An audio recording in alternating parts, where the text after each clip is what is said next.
Presenta Prolimpio. 20 años siendo especialistas en productos de limpieza. En 1966, Otto Kichelmer, jurista y politólogo alemán, introduce el concepto de partidos escoba o partidos atrapatodo para referirse a la evolución hacia una nueva estructura de los clásicos partidos de masa y de los partidos burgueses luego de la Segunda Guerra Mundial.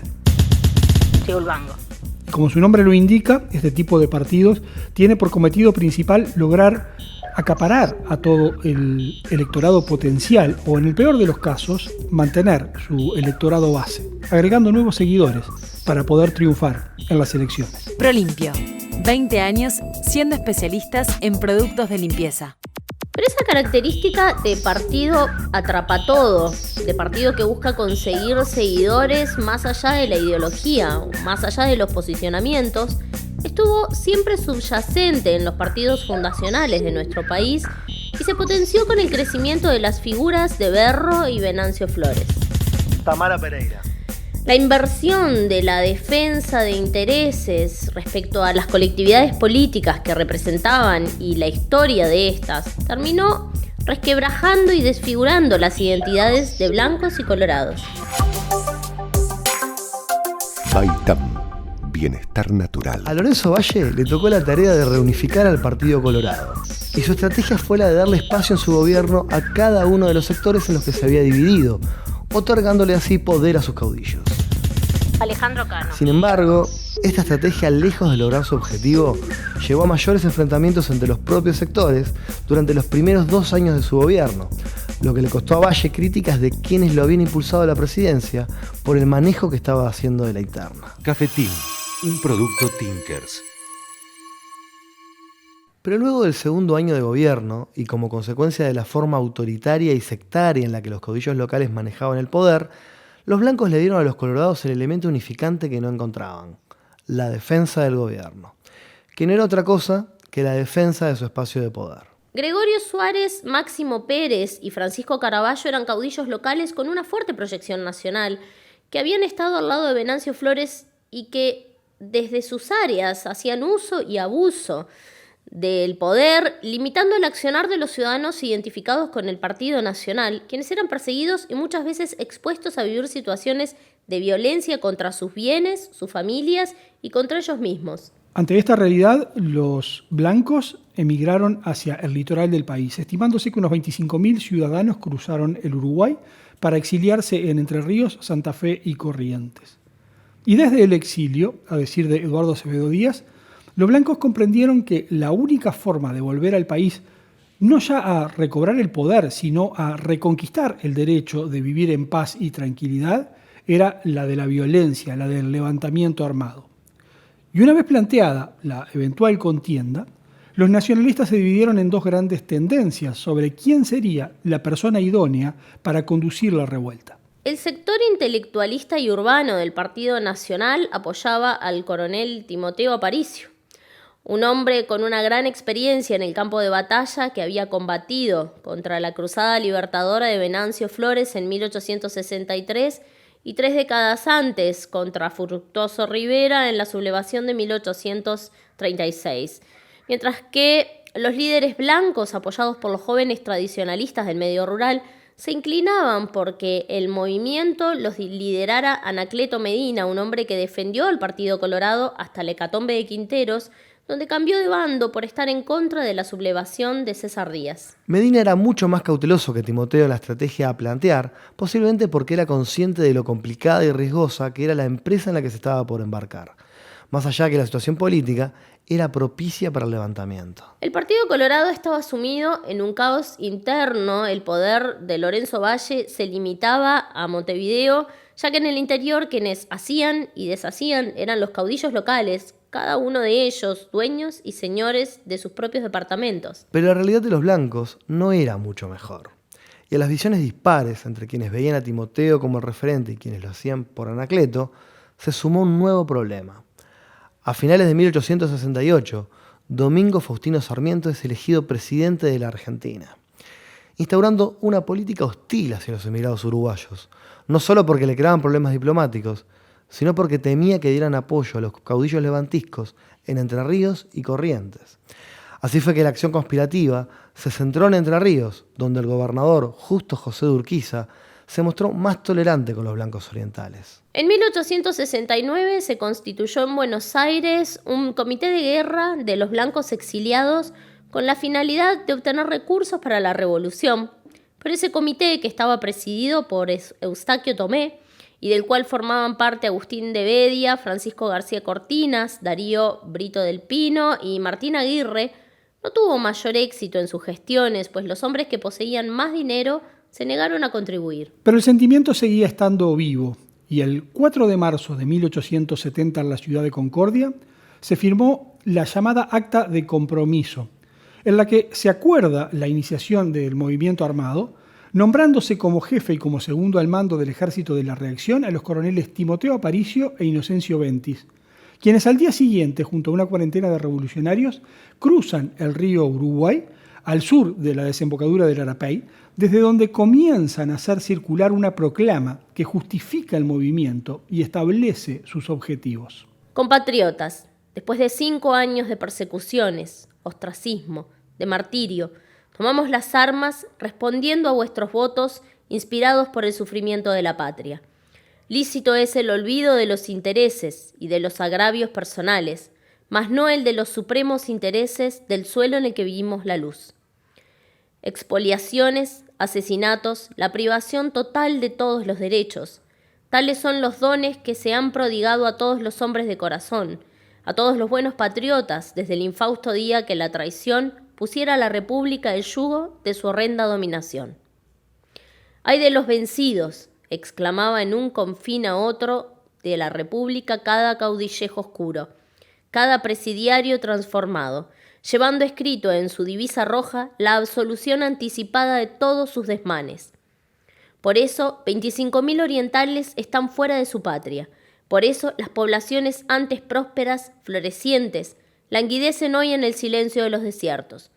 En nuestras frentes va una divisa con los colores de la patria, azul y blanco como la bandera común, en símbolo de que por la patria luchamos y no por mezquinos intereses personales. Ninguno de nosotros aspira al mando. El país decidirá quién deba gobernar y con su buen sentido sabrá elegir los que sean aptos para su ilustración y patriotismo, para arrancar los males cruentos y arraigados que lo aquejan y garantirle el porvenir días más venturosos que los pasados. El Dios que en las batallas ha de acompañar a los que combaten por las buenas causas y el espontáneo concurso de todos los patriotas engrosará nuestras filas y hasta hacerlas invencibles por el número cuanto lo son ya por entusiasmo y por justicia. Se supone que Timoteo Aparicio era prácticamente analfabeto y que junto a él y sus soldados viajaba un grupo de intelectuales que redactaba e imprimía las proclamas, ya que contaban con una especie de imprenta móvil que se dice manejaban entre Agustín de Bedia, Tomás de Hacha y el doctor Francisco Lavandeira. Proclamas que dejaban en claro los objetivos de la Revolución Armada y lo hacían en un lenguaje mucho más doctoral que directo, mucho más si pensamos que el objetivo primario era recluir combatientes a nivel de la población rural.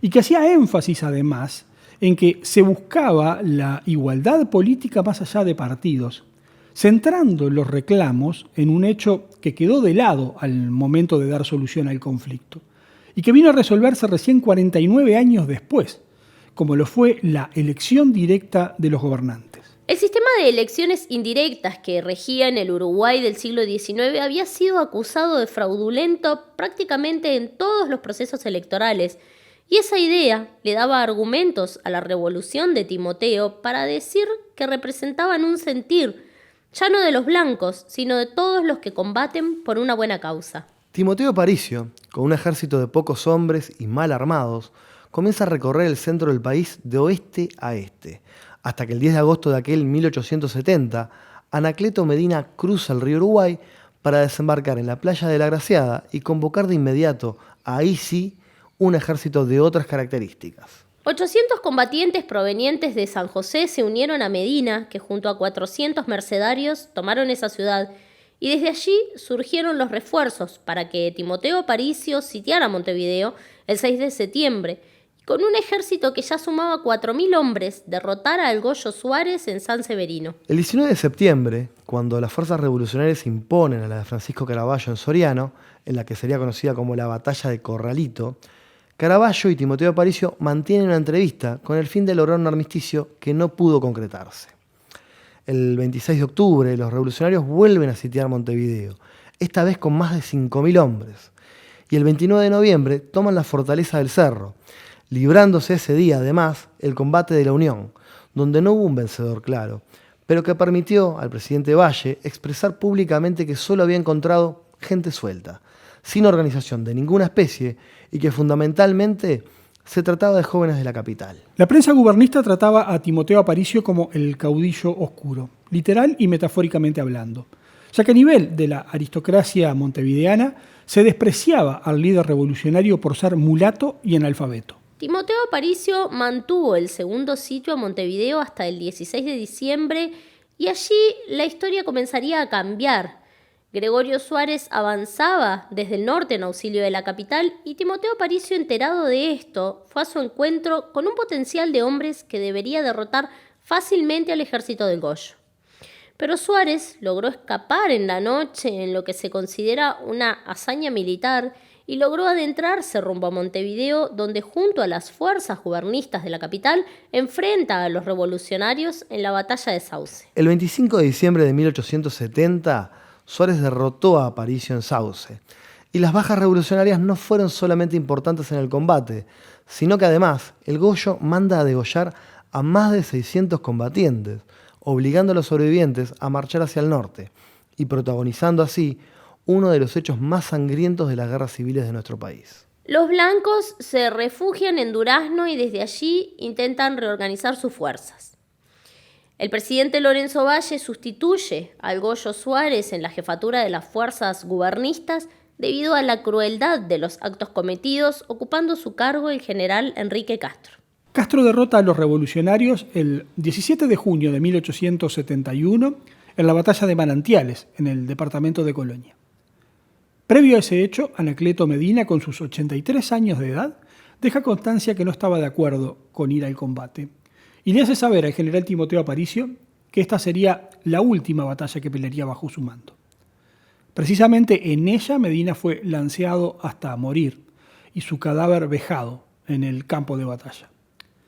Pero pese a esa derrota que prácticamente tiraba por tierra toda esperanza de los revolucionarios blancos de lograr sus objetivos, la revolución no terminó.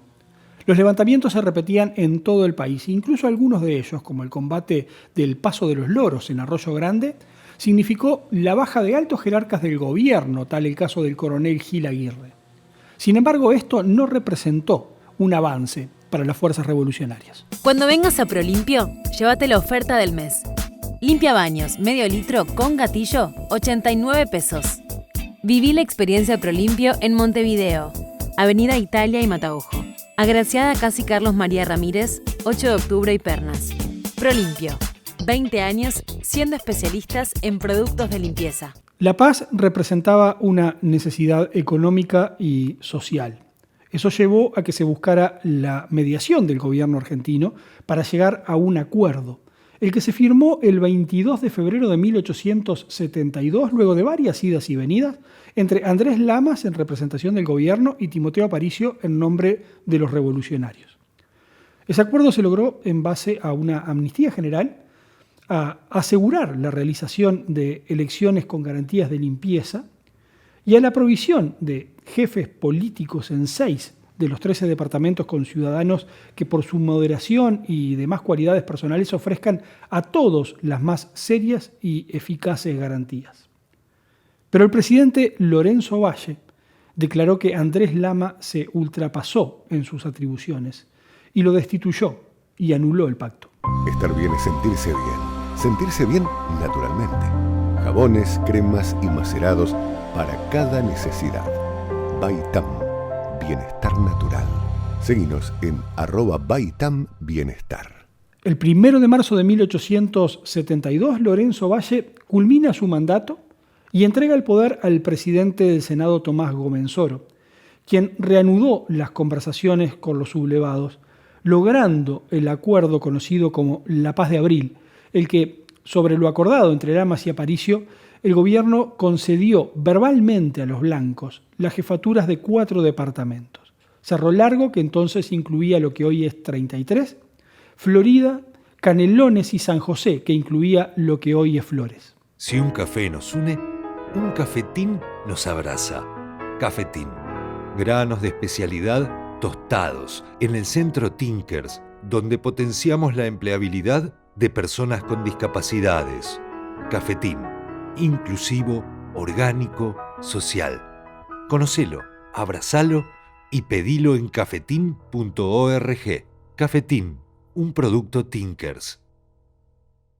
La revolución de las lanzas, más allá de las causas que le dan origen, termina dejando como consecuencia la exposición de los horrores vividos durante las batallas. Y esto impulsó en los círculos intelectualistas montevideanos una poderosa corriente pacifista, adversa a los caudillos rurales, a quienes consideraban dignos representantes de la barbarie y de la ignorancia humana. De esta corriente, conocida como principista, surge el Partido Constitucional, el que junto a la Unión Liberal fueron los primeros partidos de ideas de nuestro país, los que más allá de la corta vida y de su baja expresión electoral, marcaron una línea conceptual que ni blancos ni colorados habían logrado apropiarse, ya que ambas corrientes mantenían la impronta caudillesca. Y si bien con Lorenzo Valle los colorados comienzan a entender la idea de partido, y con la revolución de las lanzas los blancos plantean definiciones de orden gubernativo más abarcativas, ambas realidades son más productos de las necesidades que de las convicciones. Y las soluciones elegidas como vehículos necesarios para reafirmar espacios bien pueden ser dejadas de lado si las circunstancias así lo marcan. Presentó Prolimpio, 20 años siendo especialistas en productos de limpieza.